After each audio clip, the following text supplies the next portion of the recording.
अस्सलाम वालेकुम स्टूडेंट्स, कैसे हैं आप सब। अगर आपने अभी तक मेरे चैनल को सब्सक्राइब नहीं किया तो मेरे चैनल को सब्सक्राइब करें और बेल के नोटिफिकेशन को प्रेस कर दें ताकि जो मेरी आने वाली लेटेस्ट वीडियोस हैं वो आप तक पहुंच जाए। आज की जो मेरी वीडियो है इसमें मैं जो मेरे पास चैप्टर नंबर 4 है, इसके अलावा मैं ये चीज़ एक्सप्लेन कर दूं, वेक्टर एनालिसिस की बुक है और जो वेक्टर एनालिसिस की book Schaum's outline M R Spiegel ने ये जो है बुक लिखी है, तो उसका जो चैप्टर 4 है उसको हम लोग स्टार्ट करने जा रहे हैं। इसके अलावा मैं ये चीज़ बता दूं कि चैप्टर का जो नेम है वो है gradient, divergence and curl. Next एक और चीज़ एक्सप्लेन कर दूं, वो ये है कि ग्रेडियंट, डाइवर्जेंस एंड कर्ल मैंने इससे पहले भी एक चैप्टर इसी टॉपिक से रिलेटेड अपलोड किया है, बट वो बीएससी की बुक से था। मतलब बीएससी या बीएस फर्स्ट सेमेस्टर सेकंड में वो वाली बुक पढ़ाई जाती है, बट ये कह लें एमएससी की बुक है या फिर इसके अलावा ये पढ़ाया जाएगा लास्ट सेमेस्टर्स में, बीएस के जो लास्ट सेमेस्टर्स हैं उसमें ये वाली, क्योंकि ये कह लें कि फर्दर इन टॉपिक्स का जो है फर्दर एक्सटेंड किया गया है, मतलब फर्दर एक्सप्लेनेशन है। मोस्टली वही यूज़ हो रही हैं, लेकिन ये है कि फर्दर जो है वो ब्रीफली उसको एक्सप्लेन किया गया है क्वेश्चंस को, और कि किस तरह से सॉल्व होने हैं ये वाले क्वेश्चंस। तो सबसे पहले इसका जो फर्स्ट हेडिंग है वो देखें क्या लिखा हुआ है, the vector differential operator del. अब वो कह रहे हैं कि इस चैप्टर को स्टडी करने से पहले हमें एक डिफरेंशियल ऑपरेटर का पता होना चाहिए जिसका नाम है डेल। ठीक है, तो उन्होंने लिखा है, या तो इसको खाली डेल कह देते हैं, ठीक है, या इसके अलावा इसका जो नेम है वो है वेक्टर डिफरेंशियल ऑपरेटर डेल। ठीक है, मतलब दोनों में से कुछ भी आप जो है वो इसको रीड कर सकते हैं। इसके अलावा आप ये जो मेरे पास टॉपिक है इसमें से दोनों में से कुछ भी रीड कर सकते हैं। वेक्टर डिफरेंशियल ऑपरेटर डेल भी पढ़ सकते हैं या फिर खाली डेल भी पढ़ सकते हैं। आगे उन्होंने लिखा है रिटर्न डेल इज डिफाइंड, कहते हैं डेल को अगर कहा जाए तो इसका मतलब ये है कि इसकी जो वैल्यू है वो किसके इक्वल है, partial over partial X I cap plus partial over partial Y J cap plus partial over partial Z K cap. Similarly या तो ये इस तरह से लिखा जाएगा या फिर मैंने ओ आर लिख के नेक्स्ट भी चीज़ लिखी है कि आई का यहाँ पे मैंने आई जे के बाद में लिखा है, आई जे के पहले भी लिखा जा सकता है, मतलब इस तरह से भी डेल ऑपरेटर जो है वो लिखा जा सकता है और इस तरह से भी लिखा जा सकता है। अब इसके बाद फर्दर जो कुछ एक्सप्लेनेशन उन्होंने नीचे लिखी है वो देखें क्या लिखी है। नेक्स्ट देखें क्या लिखा हुआ है, this vector operator possesses properties. Next इसकी थोड़ी सी एक्सप्लेनेशन लिखी हुई है, वो देखें क्या लिखा हुआ है, this vector operator possesses properties analogous to those of ordinary vectors. कह रहे हैं कि हम लोगों के पास ये जो वेक्टर ऑपरेटर है ये कह लें कि कुछ हम लोगों को फर्दर बताएगा कि किस तरह से कुछ प्रॉपर्टीज जो है वो बनाई जाएंगी। उसको देखें क्या लिखा हुआ है, it is useful in defining 3 quantities. कहते हैं ये ज़्यादा हेल्पफुल है कब, मतलब कोई सी 3 जो क्वान्टिटीज़ हैं उसमें सबसे ज़्यादा जो यूज़ होता है। आगे देखें विच अराइज इन प्रैक्टिकल, कह रहे हैं जो कि हम लोगों को नेम्स, अगर मैं प्रैक्टिकल एप्लीकेशंस जो हैं वो कौन कौन सी हैं, are known as the gradient. देखें उन्होंने कहा जो प्रैक्टिकल जो प्रॉपर्टीज़ हैं, जो मैं बेसिक कह रही हूँ 3 प्रॉपर्टीज़ जो है उससे रिलेट करेगा। तो फर्स्ट प्रॉपर्टी का नेम है ग्रेडियंट, नेक्स्ट का है डाइवर्जेंस एंड द कर्ल। ठीक है, वो कह रहे हैं कि ये 3 हमारे पास प्रॉपर्टीज़ हैं और इन तीनों पे ज़्यादातर ये जो डेल ऑपरेटर है ये यूज़ होगा। ठीक है, आगे उन्होंने लिखा है the operator del is known as, कह रहे हैं इसके अलावा डेल को अनदर नेम इसका क्या है, नेबला। ठीक है, या तो इसको डेल पढ़ा जाएगा या फिर इसको नेबला पढ़ा जाएगा, दोनों में से कुछ भी नेम्स आ सकते हैं। अगर तो आपके ऑब्जेक्टिव टाइप शॉप कह लें ऑब्जेक्टिव आएगा तो आपको ये एमसीक्यू आ सकता है, लेकिन जो कह लें हायर क्लासेस में जाके आपको ऑब्जेक्टिव नहीं होता, सब्जेक्टिव पेपर ही होता है, वो लॉन्ग क्वेश्चंस होते हैं। ठीक है, तो कह लें कि ये चीज़ है कि हमें अनदर नेम का पता होना चाहिए, डेल को कहा जाता है नेबला।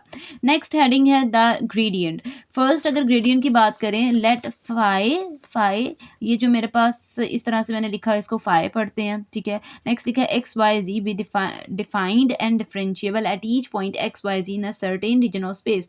कह रहे हैं हमारे पास लेट कर रही हूँ कोई सा स्केलर फंक्शन है। ठीक है, फाई रिप्रेजेंट कर रहा है, फाई एक्स वाई जी का मतलब है कोई सा भी स्केलर, मतलब स्केलर का मतलब है जो कि आई जे के की, अगर इन टर्म्स ऑफ वेक्टर और स्केलर्स की बात करूँ तो आई जे के की फॉर्म में नहीं लिखा जाएगा। ठीक है, कोई भी वैल्यू हो सकती है लेकिन आई जे के की फॉर्म में नहीं होगी, तो इसका मतलब यह है कि वो कोई सी स्केलर फंक्शन है। आगे आगे लिखा हुआ है एंड डिफरेंशिएबल। डिफरेंशिएबल का मतलब है कि वो डिफरेंशिएबल मतलब उसका डिफरेंशियल लिया जा सकता है, ठीक है, मतलब उसका डेरिवेटिव लिया जा सकता है। इन केस अगर आप देखें जैसे सेकेंड ईयर में आप लोगों ने डिफरेंट डेरिवेटिव्स पढ़े थे, तो उसमें वो कह रहे हैं कि उन डेरिवेटिव्स का मतलब अगर किसी चीज़ का डेरिवेटिव लिया जाए तो फिर वो क्या है कि वो डिफरेंशिएबल होगा। आगे देखिए in certain region of space, कहते हैं स्पेस की किसी भी रीजन से हम उसको कह लें किसी भी पॉइंट से हम उसका जो है डिफरेंशिएबल उसका डेरिवेटिव ले सकते हैं। आगे देखिए लिखा हुआ है फर्दर उन्होंने एक्सटेंड किया I phi defines a differentiable scalar field, कह रहे हैं उसको उस चीज़ को अगेन उन्होंने बता दिया कि ये कौन सा है डिफरेंशिएबल स्केलर फील्ड है। Then the gradient of phi written as del phi और gradient of phi is defined by, कहते हैं तो उसके अलावा ग्रेडियंट ऑफ फाई को लिखने का तरीका क्या है, एक ये डेल फाई लिख लो या फिर ग्रेडियंट ऑफ फाई लिख लो, इज डिफाइंड मतलब दोनों तरह से ग्रेडियंट लिखा जाता है, ग्रेडियंट ऑफ फाई लिख लो या फिर डेल फाई लिख लो। अब देखिए ग्रेडियंट ऑफ फाई को और डेल फाई को मतलब उन्होंने जो एक्सप्लेन किया वो कहते हैं कि जो फॉर्मूला बेसिक फॉर्मूला है वो देखें वो किस तरह से लिखा जाएगा। Del phi is equal to partial और partial X I cap plus partial और partial by J cap plus partial और पार्शियल जेड के कैप, और इसके साथ फाई का मीनिंग है ये इसके साथ मल्टीप्लाई हो रहा है। अब इस फाई का क्या मीनिंग है कि जब मैं इसका डेल ऑपरेटर के साथ लिखूंगी तो ये इस फाई के साथ मल्टीप्लाई हो जाएगा, ठीक है, sorry partial phi over partial X हो जाएगा I cap plus partial phi और पार्शियल वाई जे कैप हो जाएगा प्लस पार्शियल फाई और पार्शियल जेड के कैप हो जाएगा, ठीक है। इसके बाद उन्होंने ग्रेडियंट को फर्दर एक्सप्लेन किया है। अगर आप देखें तो इसकी थोड़ी सी एक्सप्लेनेशन लिखी है, इसके अकॉर्डिंग अगर आप देखें क्या लिखा हुआ है, नोट दैट डेल फाई, देखिए नेक्स्ट उन्होंने क्या कहा है, लिखा हुआ है note that del phi define a vector field, कह रहे हैं कि पहले हाल ही अगर फाई की बात करें तो वो किसको रिप्रेजेंट कर रहा था, स्केलर फील्ड को, लेकिन जब वो डेल के साथ मल्टीप्लाई हो गया मैंने आपको बताया कि आई जे के की फॉर्म में आ गया। अब इसका मतलब यह है कि अब वो किसको रिप्रेजेंट करेगा, वेक्टर फील्ड को। अब उसको वो चेंज हो गया स्केलर से किस में कन्वर्ट हो गया, वेक्टर में, क्यों, क्योंकि अब वो आई जे के की फॉर्म में लिखा जा रहा है। आगे देखें क्या लिखा हुआ है, the component of del phi in the direction of A, और ए जो मेरे पास पोजीशन वेक्टर है इज गिवन बाय, अब यहाँ पे जो मेरे पास फॉर्मूला बनाया गया है वो कह रहे हैं कि डायरेक्शनल डेरिवेटिव का formula and is called the directional derivative. अब देखिए डेल फाई डॉट ए, इसके ऊपर भी जो है कैप, इसके ऊपर कैप लगानी है आपने, ए के ऊपर कैप लगानी है, मैं स्किप कर गई हूँ, ठीक है। आगे क्या लिखा है, of phi in the direction of A, इसको इसके ऊपर भी इस ए के ऊपर भी आपने कैप लगा देनी है, ठीक है, इस तरह से, और उसके ऊपर भी आपने लगा देना। नेक्स्ट क्या लिखा हुआ है, physically this is the rate of change of phi, कह रहे हैं कि ये रेट ऑफ चेंज है, मतलब जिस तरह से हम लोगों ने प्रीवियस क्वेश्चंस करते आ रहा है किसी भी चीज़ का rate of change find out करना हो तो फॉर्मूला वहाँ पे वो एक फॉर्मूला होता है कि सेकंड मतलब del X minus del X naught, इस तरह से कोई फॉर्मूला होते हैं, तो वो कह रहे हैं कि ये इसको रिप्रेजेंट कर रहा है at X Y Z in the direction of A. अब यहाँ पे भी जो ए है वो ए कैप को रिप्रेजेंट करता है, इधर भी आपने कैप लगा देनी है, ठीक है। आगे देखिए क्या लिखा हुआ है, द डिवर्जेंस की हेडिंग है, डायरेक्शनल डेरिवेटिव का फॉर्मूला बी क्वेश्चंस में यूज होगा, डेल फाई डॉट ए, ये क्वेश्चंस में यूज होगा, ठीक है, तो इसको आप लोगों ने स्किप नहीं करना, इसको भी आपने अभी से ही लर्न कर लेना है।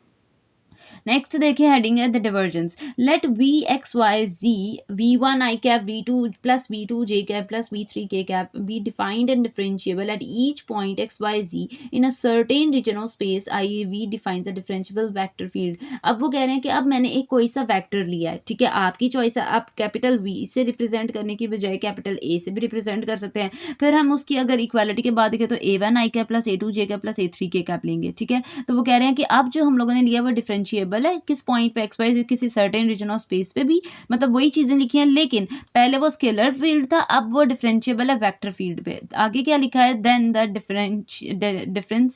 Divergence of V written as, कहते हैं तो फिर डाइवर्जेंस का फॉर्मूला डेल डॉट वी होगा या फिर डाइवर्जेंस ऑफ वी लिखा जा सकता है, ठीक है। तो यहाँ पे भी दो हमारे पास लिखने के दो तरीके हैं डाइवर्जेंस ऑफ वी को, यहाँ पे डाइवर्जेंस ऑफ ए भी हो सकता है, डाइवर्जेंस ऑफ बी भी हो सकता है, मतलब इस कैपिटल वी के अलावा कुछ भी हो सकता है, कैपिटल में कुछ भी लिखा जा सकता है, मतलब कोई भी वेक्टर ले सकते हैं।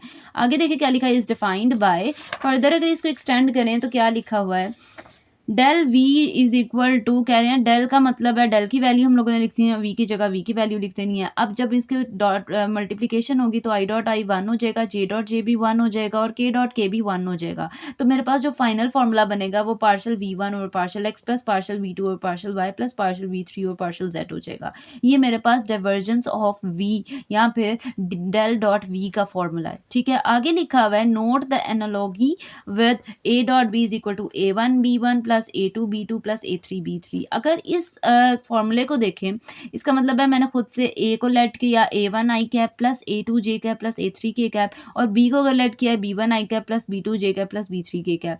a डॉट b, a का डॉट प्रोडक्ट लूँ अगर b के साथ, तो इसका मतलब है कि अगर मैं इस a फर्स्ट वैल्यू को इन तीनों के साथ मल्टीप्लाई करूँ तो i का i के साथ आंसर आएगा, बट i डॉट j भी 0 हो जाएगा और i डॉट k भी 0 हो जाएगा, तो वो लिखा नहीं जाता। सिमिलरली जे डॉट आई भी 0 हो जाएगा, जे डॉट जे 1 आ जाएगा, तो वो आंसर में लिखा गया है, और जे डॉट के भी 0 हो जाएगा इसलिए वो नहीं लिखा गया। सिमिलरली लास्ट में मल्टीप्लिकेशन हो जानी है I dot I 1, J dot J 1, के डॉट के 1, और इस तरह से 1 को मल्टीप्लाई करें किसी भी नंबर के साथ, वही नंबर आ जाता है a1 b1 plus a2 b2 plus a3 b3। मेरे पास फाइनल रिजल्ट आया। अब इसके बाद देखें ऑल्सो नोट दैट इसके बाद अगर आप देखें तो कह रहे हैं कि एक और चीज़ है, वो ये है कि डेल डॉट वी कभी भी इक्वल नहीं होता वी डॉट डेल के। ठीक है, ये एक फॉर्मूला है जो कि उन्होंने यहाँ पे लिखा है। अब अगर इसका प्रूफ अगर थोड़ा सा आप देखें, थोड़ी सी एक्सप्लेनेशन मैंने इसकी भी लिखी है, ज़रा देख लें इसको। मेरे पास कह लें क्या लिखा हुआ है डेल डॉट वी। कहते हैं डेल डॉट वी का क्या मीनिंग है कि डेल की वैल्यू लिखनी है, उसका डॉट प्रोडक्ट ले लेना है वी के साथ। तो हमारे पास ये वैल्यू आ गया और इसको मैंने इक्वेशन 1 का नेम दे दिया है। सिमिलरली वी पहले लिखा है और डेल बाद में, तो इसका मतलब वी वाली वैल्यू का डॉट प्रोडक्ट ले लेना है। अब इसका इक्वेशन 2, इधर v1 पहले और इधर v1 पार्शियल वैल्यू के साथ मल्टीप्लाई हुआ है। ये दोनों इक्वेशन कह लें from 1 and 2 del dot V दोनों डिफरेंट आ रही हैं, तो इसका मतलब यह है कि ये कभी भी इक्वल नहीं है वी डॉट डेल के। डेल डॉट वी कभी भी इक्वल नहीं है वी डॉट डेल के। अब आगे फर्दर थोड़ी सी एक्सप्लेनेशन मजीद लिखी है, वो देखें। Del dot V is a divergence operator. ठीक है, कह रहे हैं डेल डॉट वी एक डाइवर्जेंस ऑपरेटर है दैट प्रोड्यूसेस अ स्केलर। कहता है जो कि बनाएगा स्केलर क्वांटिटी, बाद में बनेगी। ठीक है, जिससे हमें एक स्केलर क्वांटिटी मिलेगी। बट जो वी डॉट डेल है वो एक डायरेक्शनल डेरिवेटिव ऑपरेटर है। ठीक है, और जो वो एक्ट करेगा किस पे, दूसरी किसी फील्ड पे एक्ट करेगा। वो कह लें कि स्केलर फील्ड स्केलर प्रोड्यूस नहीं करेगा। तो जब वो स्केलर, ही दोनों का डिफरेंस है, दोनों का मीनिंग चेंज आ रहा है, तो इसलिए डेल डॉट वी इसका कभी भी इक्वल नहीं होगा वी डॉट डेल के। नेक्स्ट और लास्ट हमारे पास जो है हेडिंग, वो है कर्ल की। ये सबसे इजी है। देखें क्या लिखा है, इफ़ वी एक्स वाई जी, मतलब जो मेरे पास वी है वो एक्स वाई जी की फॉर्म में लिखा जा सकता है, is a differentiable vector field then the curl और rotation of V. Curl of V को अनदर नेम अगर आप देखें तो वो है रोटेशन ऑफ वी, या फिर कर्ल ऑफ ए लिखा जा सकता है, उसके अलावा रोटेशन ऑफ ए लिखा जा सकता है अगर हम वेक्टर जो मेरे पास है वेक्टर ऑपरेटर है उसको चेंज कर दें। तो आगे लिखा हुआ है written as del cross we.